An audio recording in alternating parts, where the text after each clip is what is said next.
Diamond Matrix said, "Those who have well accomplished investigation of the seventh stage of enlightening beings, who have purified the path by wisdom and skill and means, have accumulated ample provisions of virtue and knowledge, have thoroughly committed themselves to the great vow, are surely supported by the empowerment of the Buddha, have acquired the support of the power of their own roots of goodness, have their attention on the powers, expertise, and unique qualities of Buddhas, have purified their intent and thought, have attained the power of virtue and knowledge, strive compassionately and follow the path of infinite knowledge, realize the primordial non-origination of all things as it really is, and also realize the non-birth, signlessness, absence of becoming or annihilation, non-consummation, non-progression, non-regression, essential non-existence, equality of beginning, middle, and end, and non-conceptuality of all things, accessible to non-conceptual universal knowledge, equal to thusness. They realize these qualities of all things as they really are. They are wholly detached from mind, intellect, consciousness, thought, and ideation, unattached, not grasping, equal to space, having entered into the nature of openness. This is called having attained acceptance of the non-origination of things.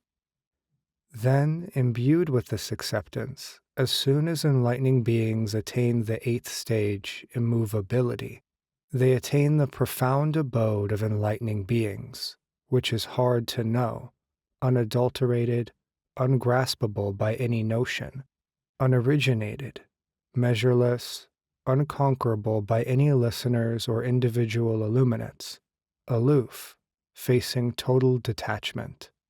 Just as when a monk with spiritual powers and ultimate control of mind has through successive stages reached the ninth level of attainment, extinction, he becomes free of all stirring cogitation and flowing thoughts.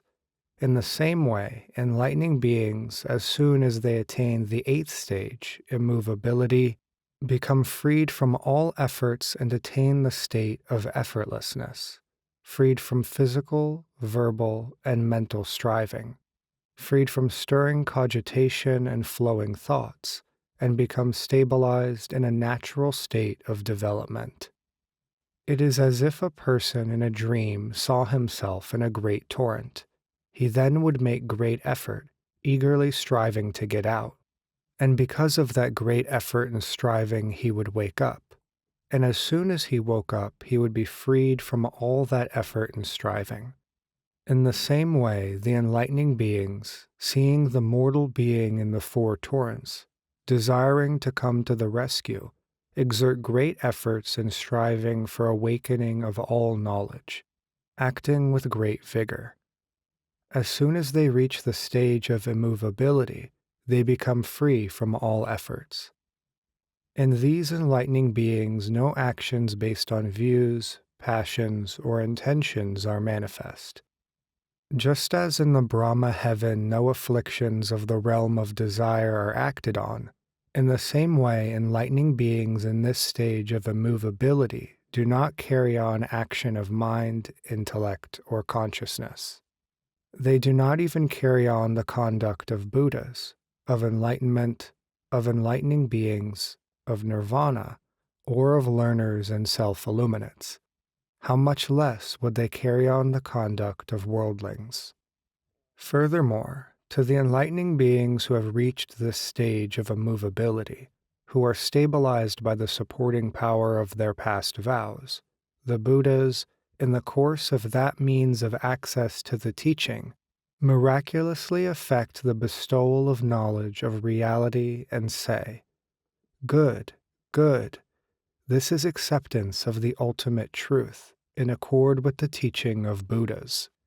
However, you do not yet have our 10 powers, expertise, and unique qualities of Buddhahood fully developed. Therefore, work vigorously in quest of the full development of Buddhahood. Do not let this acceptance go.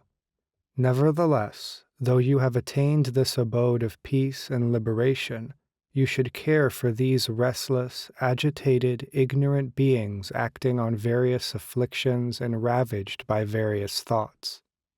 Also, always remember your past vows, the benefit of beings, and the inconceivability of the source of knowledge. Furthermore, the essence of all phenomena remains the same whether or not Buddhas emerge. The realm of reality of the essence is permanent, for it is the emptiness and ungraspability of all things. It is not only by this that Buddhas are revealed as such. Even listeners to the Buddhist teaching and individual illuminates also attain this non-conceptual essence. Yet you should observe the infinity of the body of us Buddhas, the infinity of our knowledge, the infinity of the lands of Buddhas, the infinity of accomplishments of knowledge, the infinity of spheres of light, and the infinity of purity of voice, and strive to achieve the same. Furthermore, you have only this one illumination, which is the illumination of absence of false ideas about things. But such illuminations of Buddhas are endless in extent, endless in action, endless in manifestation, their number being incalculable and immeasurable. You should strive to attain them. Also, observe the infinity of lands in the 10 directions, the infinity of beings, and the infinite differentiations of phenomena, and undertake to comprehend them as they actually are. Thus do the Buddhas present to the enlightening beings immeasurable, incalculable ways of accomplishing knowledge, beginning with these. By these ways of accomplishing knowledge, the enlightening beings, by infinite differentiations of knowledge, cause works productive of knowledge to be consummated. I tell you, if the Buddhas did not introduce the enlightening beings this way into ways of effecting omniscient knowledge, the enlightening beings would become completely extinct in parinirvana and would cease all work for sentient beings. Therefore, the Buddhas give the enlightening beings such infinite tasks to develop knowledge, the knowledge-producing deeds effected in a single instant of which are immeasurably, incalculably greater than all former undertakings from the first inspiration up to the attainment of stability in the 7th stage. Why? Because previously it was practice undertaken with one body, whereas having climbed to this stage the power of practice of enlightening beings is realized by infinite different bodies, by production of infinite voices, by accomplishment of infinite knowledge, by accomplishment of infinite manifestations, by purification of infinite lands, by development of infinite beings, by service of infinite Buddhas, by realization of infinite principles of Buddhahood, by accomplishment of infinite powers of mystic knowledge, by realization of infinite differences of circles of assemblies, by infinite accomplishments of physical, verbal, and mental actions, the power of enlightening beings' practice is fully realized by a movable application. It is like a boat going to the ocean. Before it reaches the ocean, it is dragged with much effort, but once it reaches the ocean, it is propelled without effort by the wind. The distance it travels on the ocean in one day is farther than it could be dragged by force in even 100 years. In the same way, enlightening beings, having stored provisions of roots of goodness and boarded the ship of the great vehicle, reaching the great ocean of practice of enlightening beings, arrive at omniscience in a moment by effortless knowledge, which could not be reached even in countless eons by their former practices involving effort. Then, when enlightening beings have attained the 8th stage, by the effortless awareness produced by skill and means and knowledge, they contemplate the sphere of omniscience, contemplate the becoming and dissolution of the world. As the world forms, they know it, and as the world disintegrates, they know it. They know by what accumulation of actions the world forms, and they know by what ending of actions the world disintegrates. They know how long the world forms, and they know how long the world disintegrates. They know how long the world subsists once it has formed, and they know how long the world remains disintegrated. Everywhere, without exception, they know the limitation of the earth element. They know its extensiveness, its infinity, and its differentiation. They know the limitation of the water element. They know the extensiveness, infinity, and differentiation of the water element. They know the limitation, the extensiveness, infinity, and differentiation of the fire element. They know the limitation, extensiveness, infinity, and differentiation of the wind element. They know the minuteness of atomic particles. They know their grossness, their measurelessness, and differentiation. They also know the skill of differentiation of measureless atomic particles. They know how many atomic particles of each element there are in this world. They know how many varieties of precious substances there are, and how many atomic particles of precious substances there are. They know how many atomic particles of beings' bodies there are. They know the total number of particles of land masses. They know the grossness of beings' bodies, the fineness of their bodies, and the differentiation of their bodies.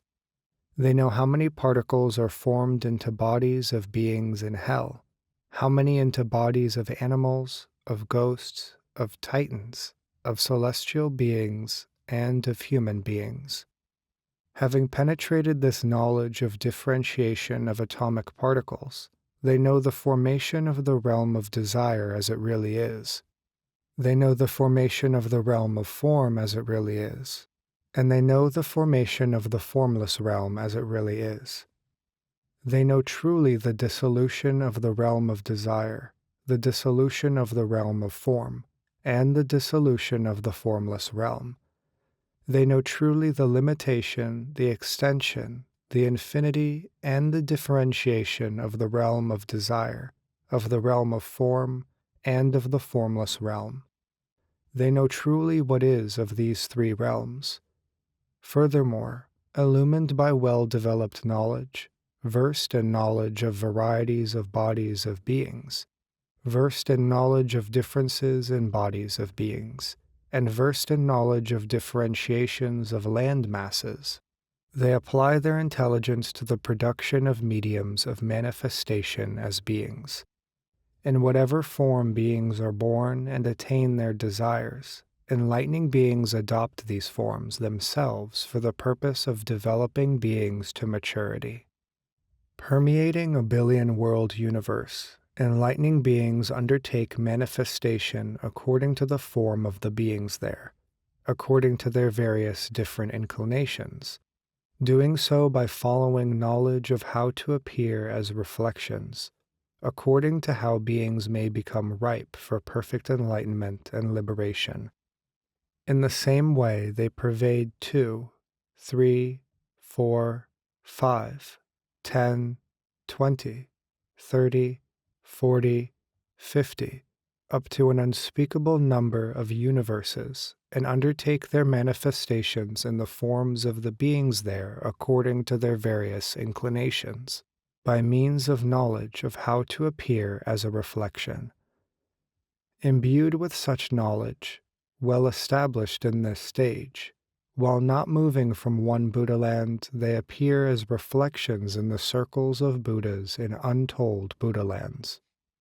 According to the differences in beings' physical characteristics, their colors, appearances, statuses, physical sizes, inclinations, and dispositions, in various circles and various Buddha lands, in each the enlightening beings manifest the appropriate forms. In circles of mendicants they appear as mendicants. In circles of priests they appear as priests. In circles of warriors and administrators they appear as warriors and administrators. In circles of peasants they appear as peasants. In circles of servants they appear as servants. In circles of householders they appear as householders. In circles of various classes of celestial beings they appear as those particular types of celestial beings, and in circles of demons they appear as demons. To beings who should be taught by Buddhist followers, they appear as Buddhist followers. To those who should be taught by individual illuminates, they appear as individual illuminates. To those who should be taught by enlightening beings, they appear as enlightening beings. To those who should be taught by Buddhas, they appear as Buddhas. Thus, to the extent of the realms of beings' forms of existence, senses, and inclinations, in the realms of untold Buddha lands, enlightening beings appear differently in accord with each of them. They are free from all discriminatory conceptions of bodies and have realized the equality of bodies. Their manifestation of bodies, endless and not in vain, is for the development and education of all. They know the body of sentient beings. They know the body of lands. They know the body of fruition of action. They know the body of Buddhist followers. They know the body of individual illuminates. They know the body of enlightening beings, the body of Buddhas, the body of knowledge, the body of reality, and the body of space. Knowing the wishes of beings according to time, development, education, progress, and desire, the enlightening beings make the body of beings into their own body. In the same way, they make the body of lands, the body of fruition of action, the body of Buddhist followers, the body of individual illuminates, the body of enlightening beings, the body of Buddhas, the body of knowledge, the body of reality, and the body of space into their own body. Knowing the heart's desire of beings, according to their desire, the enlightening beings make their own body into the body of sentient beings. In the same way, they make the body of beings into the body of lands, the body of fruition of the teaching, the body of fruition of action, the body of Buddhist followers, the body of individual illuminates, the body of enlightening beings, the body of Buddhas, the body of knowledge, the body of reality, the body of space. Knowing the inclination of sentient beings, the enlightening beings put their own bodies into whatever body they wish. The enlightening beings know the embodiments of the bodies of beings as a mass of action, as a mass of consequences, as a mass of afflictions, as a mass of form, and they know formless embodiment.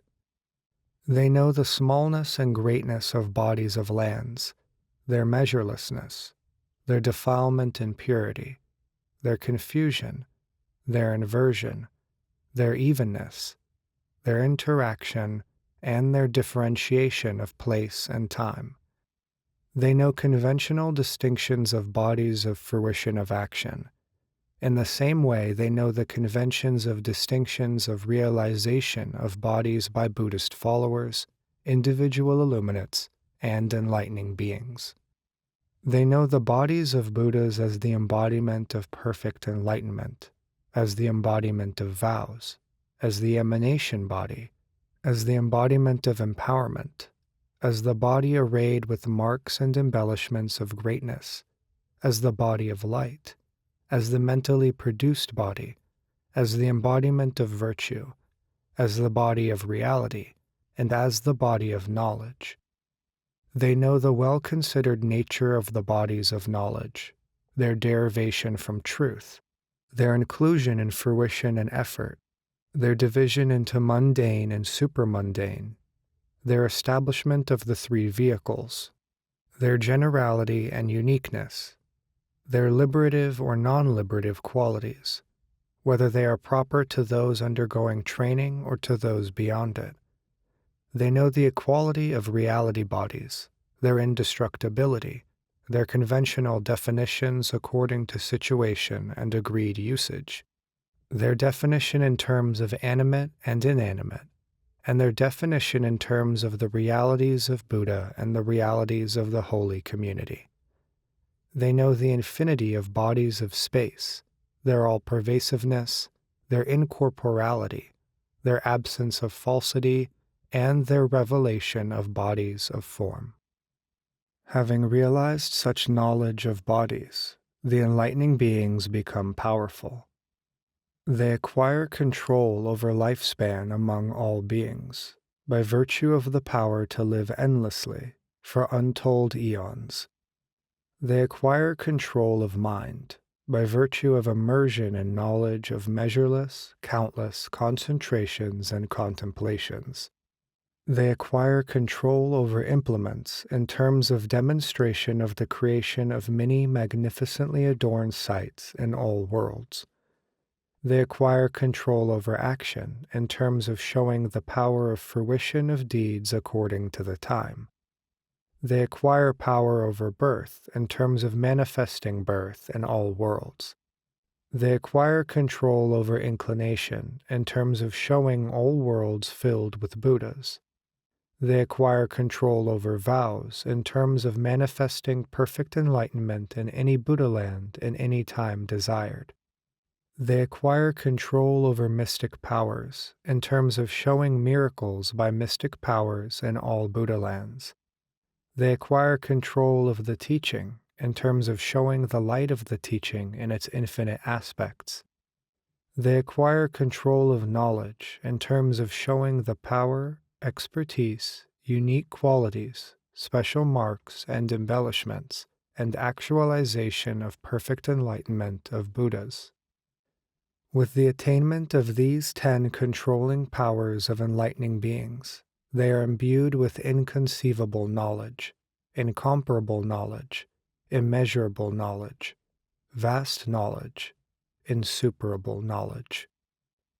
In the enlightening beings who have attained this stage and are imbued with such knowledge, ultimately impeccable conduct of physical, verbal, and mental action operates, led by knowledge, following knowledge, ruled by the 10 transcendent ways, with great compassion in the forefront, skill and means well articulated, determination well developed, completely stabilized by the empowerment of Buddha, ceaselessly working for knowledge to benefit beings, aware of the endless distinctions in realms of worlds.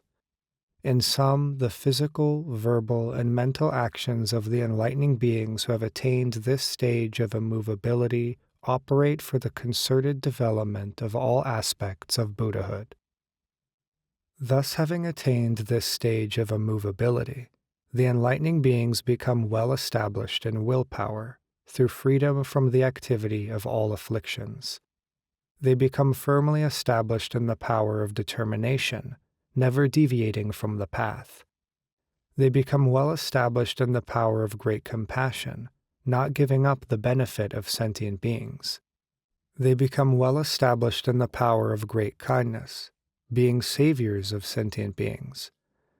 They become well established in the power of mnemonic control, not forgetting the teachings. They become well established in the power of elocution, through skill in examination of the distinctions of all the Buddha teachings. They become well established in the power of mystic knowledge, through familiarity with the actions in endless worldly realms. They become well established in the power of vows, never giving up all enlightening practices. They become well established in the power of the transcendent ways, through concerted cultivation of all the Buddha teachings. They become well established in the power of the support of Buddhas, confronting omniscient knowledge in all its aspects. Having attained the support of these powers of knowledge, they show all activities, impeccable and undefiled in all acts. This 8th stage of enlightening beings is called immovable, because the enlightening beings cannot be deflected from their course. It is called the stage of non-regression because of the non-regression of knowledge. It is called the stage difficult to reach because of being difficult for any worldlings to know. It is called the stage of youth because of innocence. It is called the stage of birth because of power to effect whatever is wished. It is called the stage of perfection, there being nothing further to do. It is called the stage of completion because of having thoroughly accomplished ascertainment by knowledge. It is called the stage of nirvana because of having thoroughly accomplished vows.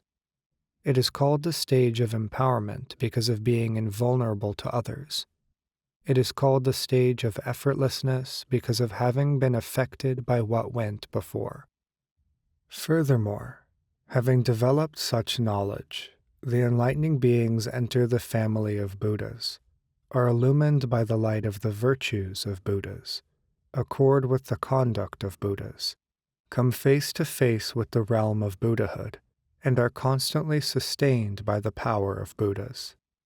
They are welcomed by Indra, Brahma, and the world guardians, constantly attended by the thunderbolt bearers. They are never without the power of concentration, able to produce infinite different embodiments, imbued with the power of action in all bodies, consummate in development of great mystic knowledge, in control of endless concentration, receivers of infinite indications of enlightenment, and demonstrators of attainment of perfect enlightenment according to the maturity of sentient beings. Having attained such knowledge of this stage and entered the circle of the great vehicle, with well-considered wisdom and mystic knowledge, constantly emanating the light of wisdom, having entered the unobstructed path of the realm of reality, able to distinguish many paths in the world, showing all aspects of virtue, and control of their own resolutions, with perspicacious knowledge of past and future, endowed with the knowledge to turn back all demons, having entered the realm and sphere of all enlightened ones, they carry out the conduct of enlightening beings in endless places in the realms of the world, with non-regressing application. Thus are they said to have attained the 8th stage of enlightening beings, immovable. Then, having attained the immovable stage of enlightening beings, they are never without the constant vision of endless Buddhas because of accomplishment of the power of concentration. Yet they never give up extensive meeting and attendance on Buddhas. In every age, in every world, they honor, respect, serve, and provide in all ways for many Buddhas, many hundreds, thousands, millions, billions, trillions, quadrillions of Buddhas. They attend those Buddhas and receive from them provisions of illumination through their teachings, beginning with light on the differentiations of worldly realms.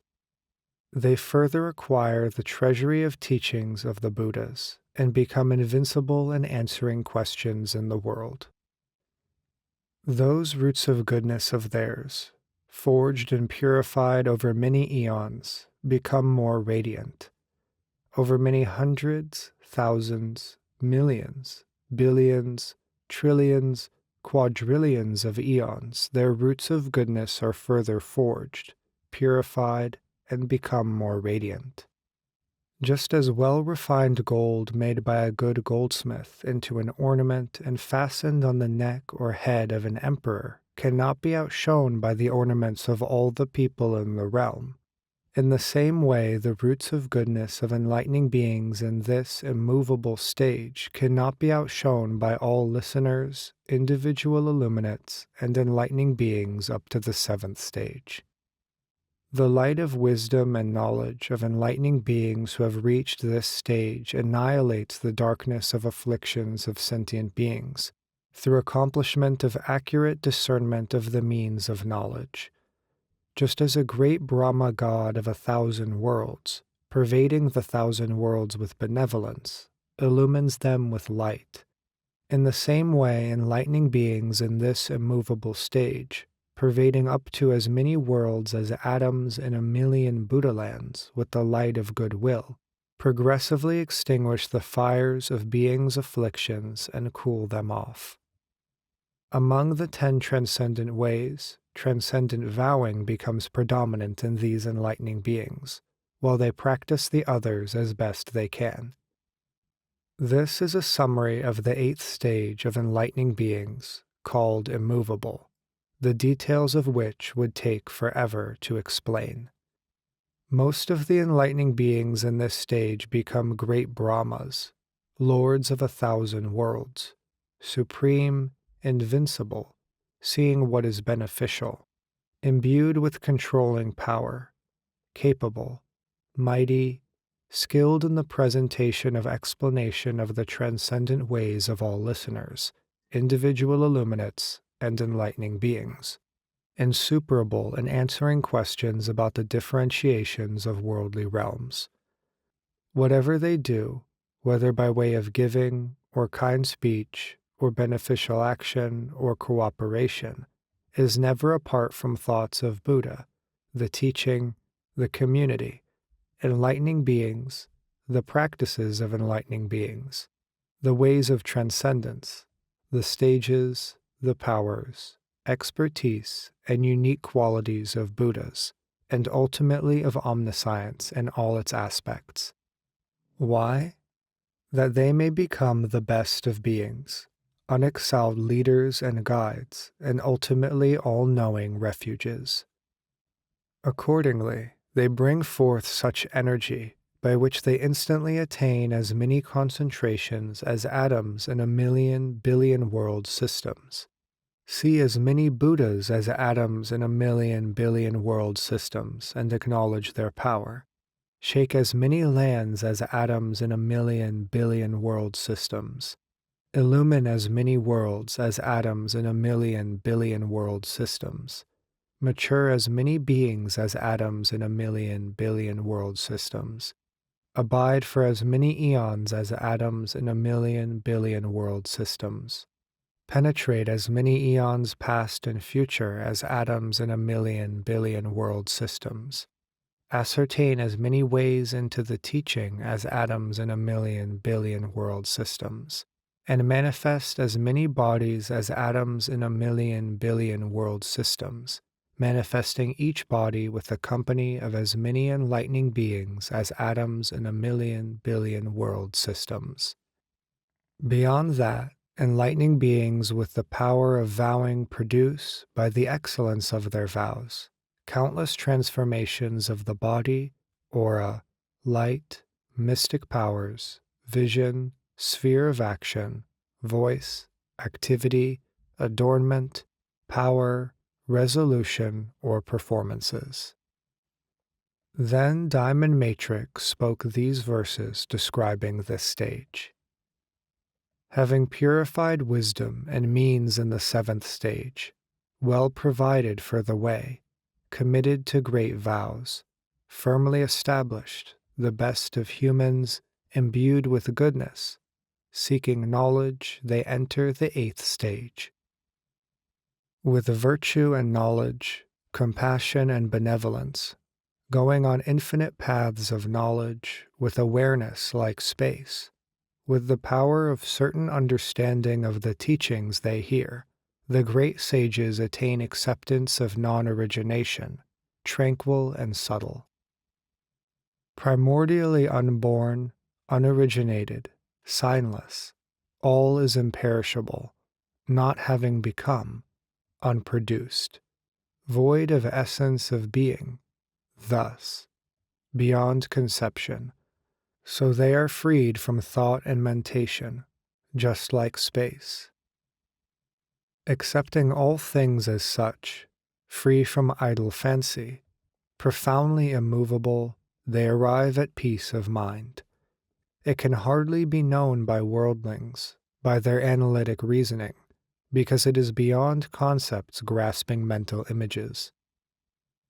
Thus stabilized, there is no thinking in their minds, like a monk who has reached extinction and attained non-thought, like one dreaming of being in a river freed from concern on awakening, like being in pure heaven, aloof of attachment to pleasure. On the basis of their previous resolution, the Buddhas further exhort them. This tolerance is higher than coronation by the Buddhas, but our vast knowledge and supreme Buddhahood is not yet yours, so begin heroic effort. Though you have extinguished the burning of the fire of affliction, having seen the world still afflicted, remember your past vows. Having thought of the welfare of the world, work in quest of the cause of knowledge for the liberation of the world.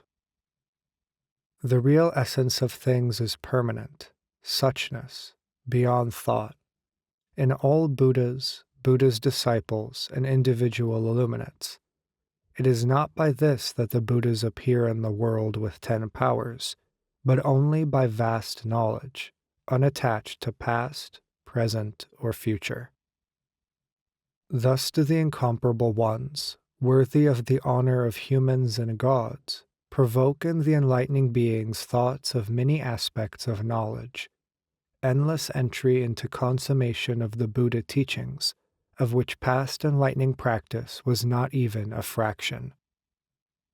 Having thereby reached this stage of knowledge, these majestic people pervade everywhere in an instant, having gained entry into knowledge, and having reached higher mystic knowledge, like a ship on the ocean being borne along by the wind.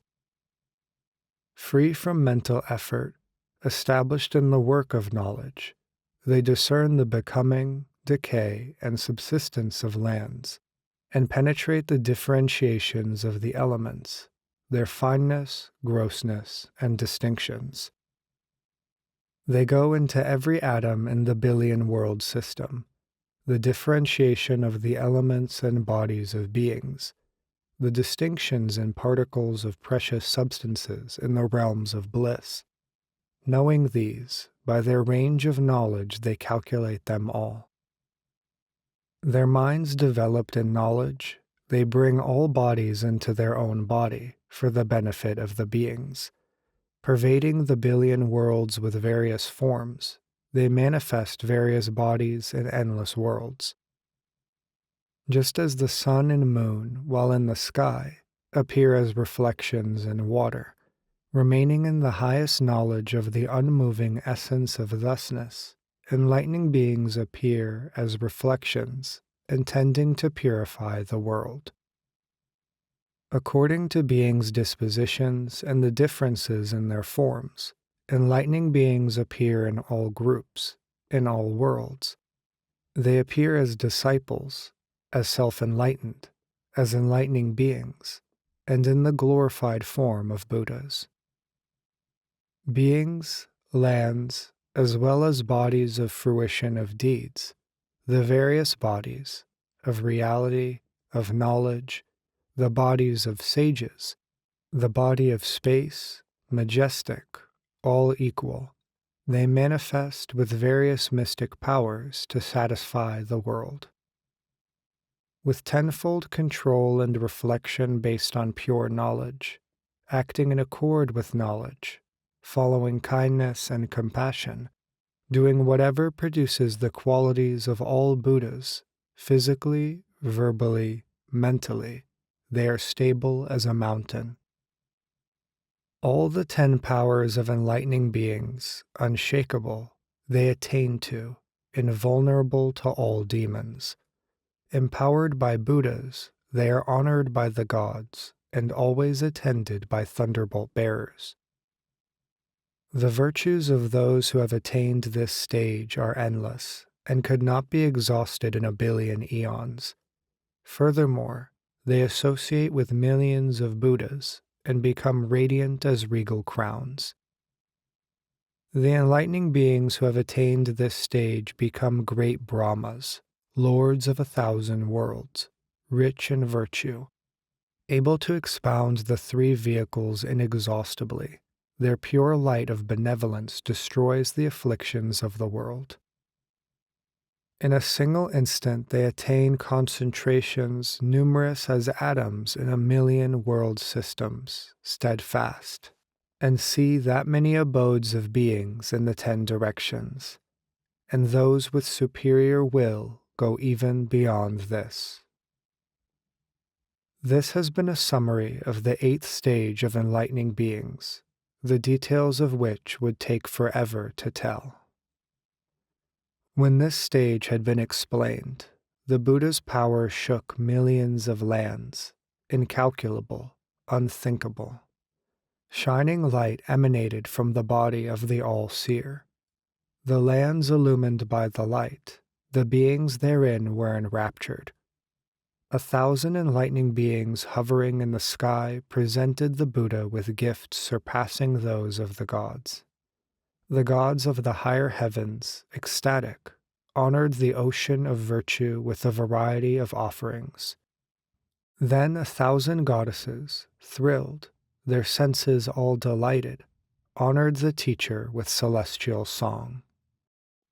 These enlightening beings are all free from defects and defilement, impeccably practicing whatever stage they are in. Considering the wheel of the world, they go to all regions, showing the way of the victor, their minds equal to space. In the realms of humans, celestials, and dragon kings, the adornments in the 10 directions are stamped with higher blessings. Greater still, incomparable, is what the enlightening beings show. They produce the jewels of the path of knowledge. In one land unmoving, detached in all lands, reaching all worlds like the cool light of the moon, their minds have ceased all thought of sound. Their utterances are like echoes from the mountains. To those who are weak-minded and prone to dejection, they teach the practice of listeners. Those of keen mind inclined to analyze conditions, they show the knowledge of the way of individual illuminates. Those who incline to benevolence for the good of all, they show the practice of enlightening beings. To those of foremost wisdom, they show the peerless body of Buddha. Like magicians performing magic, they show millions of different bodies for the benefit of sentient beings, all of them without real existence. Thus do enlightening beings, involved in the magic of knowledge, show all practices, all without real existence. Having uttered these sweet words of what they'd heard, the goddesses, seeing the Buddha, became silent. "This assembly is calm and clear," said Moon of Liberation. "Speak of the practice beyond the 8th stage, of the kings of the true teaching."